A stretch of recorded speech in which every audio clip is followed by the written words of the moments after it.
डरा हुआ इंसान ज्यादा मिथुन क्यों करता है? जी हाँ मेरे भाई, ये बहुत लोगों में मैंने ऑब्जर्व किया है। आज तक इतने लोगों से बात की है और उन सभी में मैंने एक चीज देखी, वो था डर। अब तुम्हें लग सकता है कि पवन भाई मैं तो नहीं डरता किसी से, फिर भी मिथुन दिन रात करता हूँ। तो आज इसी के बारे में गहराई से चर्चा करेंगे, मैं और सिर्फ तुम।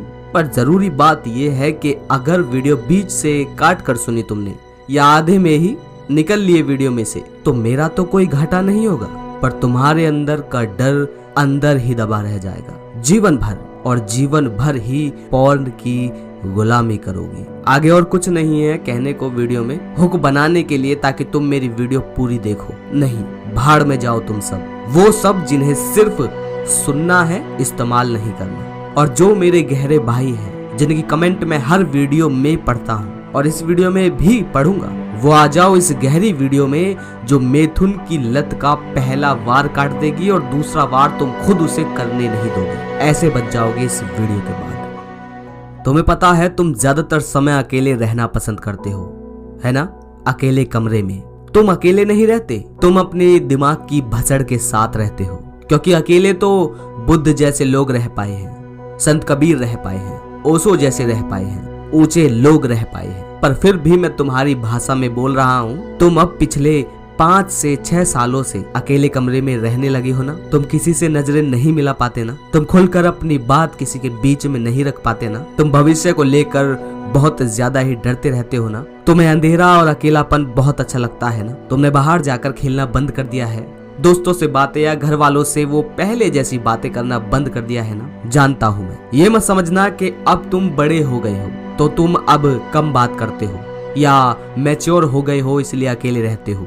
नहीं, तुम शुरुआत में सही थे, पर जैसे जैसे तुम्हें मिथुन की भीषण आदत लगी तो तुम अकेले रहने लग गए, क्योंकि अब ये सब खुलकर तो करोगे नहीं। तो फिर जैसे और बड़े हुए, फोन मिल गया तुम्हें, तो अब खुलकर पॉर्न मिल जाती है, तो अब अकेले में रहना मजबूरी बन गई है तुम्हारी। और भाई वही आदत अब डर का रूप ले रही है। पहले अकेलेपन की आदत, फिर लत, और अब डर। अब तो 10 लोगों के बीच जाने में भी डर लगता है, और जितना डर उतना स्ट्रेस हार्मोन दिमाग में रिलीज होगा, और जितना स्ट्रेस दिमाग को होगा उतना दिमाग डोपामीन मांगेगा। और डोपामीन 2 तरीके से मिलता है, तुम्हें और तुम्हारे दिमाग को ये 2 तरीके ही पता है।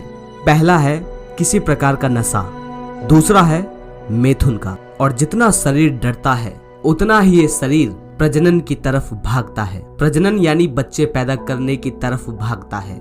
इसे समझने के लिए जंगल में चलते हैं थोड़ा पीछे।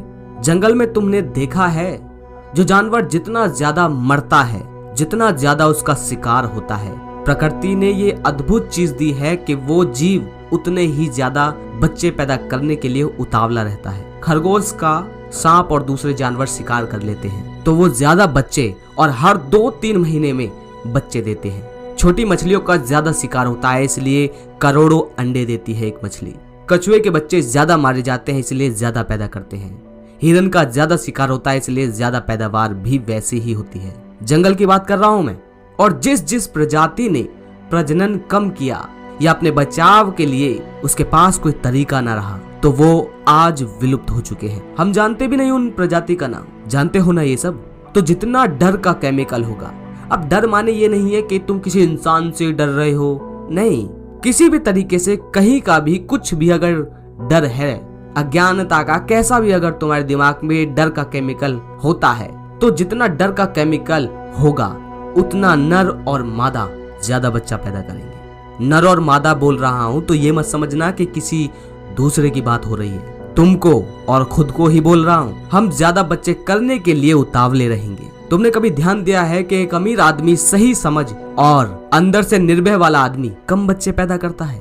वहीं जो जितना ज्यादा गरीब और डरा हुआ कमजोर होगा, उसके बच्चों की संख्या उतनी ही ज्यादा क्यों होती है? एलोन मस्क खराब पति है, फिर भी वो ज्यादा बच्चे पैदा करता है, करने की कह रहा है लोगों से, क्योंकि वो बचना चाहता है अंदर से। खेल वही है। लेकिन अब आते हैं सबसे खास सवाल पर कि आखिर क्या करे ऐसा पवन भाई जो फिर से हम बेहतर हो जाएं और डर खत्म हो जाए। तो देखो, डर बोध से, ज्ञान से खत्म होता है, पर वो गहरे लोगों के पल्ले पड़ेगा। तुम ठहरे वो इंसान जिन्होंने आज तक एक किताब तक नहीं पढ़ी। तुम अभी ये समाधान सुन लो जो मैंने भी किया था और करता हूँ वो है अकेले घूमना, जिसे कहते हैं सोलो ट्रैवलिंग। दोस्त, परिवार, इन सब के साथ तो आज तक घूमते ही आए हो। कहीं दुकान पर भी पास में जाते हो, मार्केट भी जाते हो तो पड़ोस के लड़के को लेकर जाते हो। सब बंद करो, बाजार में निकलो, भीड़ भड़के वाले इलाके में घूमो, अकेले चलो। चलते वक्त कुछ मत सोचना, कोशिश करना दिमाग कुछ सोचे ही ना, क्योंकि तुम्हें अकेले चलना है, ना कि दिमाग में पड़े विचार जो कि समाज से आए हैं, ना कि उसके साथ चलना है। तो कोशिश करो दिमाग में कोई विचार कुछ ना रहे, थोड़ा बहुत तो रहेगा, पर कोशिश करना दिमाग में भाषण पैदा ना हो। तुम्हें बस चलना है, खुद अकेले ट्रैवल करो, लोगों से नजरें मिलाना शुरू करो।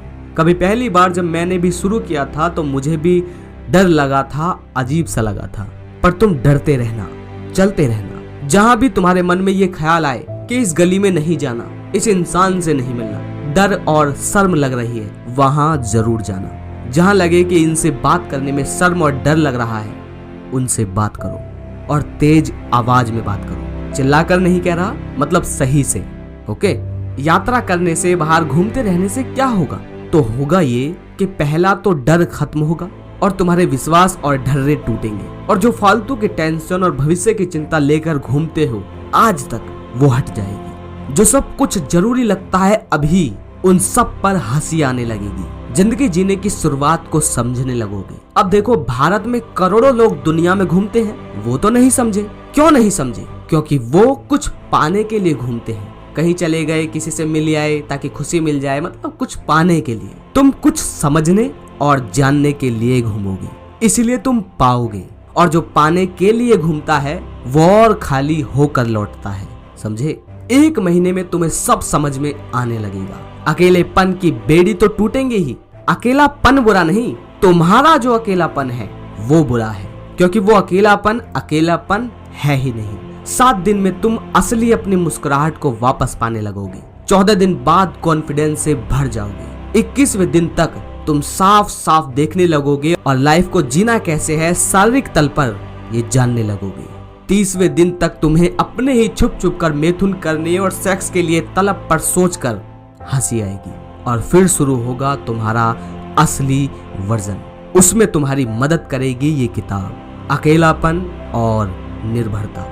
ये नहीं पढ़ी तुमने तो कुछ नहीं जान पाओगे। इस वीडियो में मैंने इतना कुछ बताया, ये 0.1% है, लेकिन इस किताब में तो 100% बचा हुआ है। वो जान और समझ लिया, भय मुक्त और गुलामी मुक्त हो जाओगे। इसे ऑर्डर करो, जल्द से जल्द खरीद लो, ये तुम्हारी बहुत ज्यादा मदद करेगी। Amazon पर जाओ, सर्च करो, ये कोई प्रमोशन वगैरह नहीं है, तुम्हारा फायदा चाहता हूँ इसीलिए बता रहा हूँ, इसलिए इसका कोई लिंक वगैरह नहीं दिया है। Amazon पर जाओ और जाकर सर्च करो, आचार्य प्रशांत बुक अकेलापन और निर्भरता। ये किताब तुम्हें एक ऐसा योद्धा बना देगी जिसे बचने के लिए, जीने के लिए भीड़ नहीं चाहिए, जो अपनी जिंदगी का खुद लीडर बन सकता है। तो ये किताब तुम्हें जरूर पढ़नी चाहिए। मिलता हूँ अगली वीडियो में। जय श्री कृष्णा।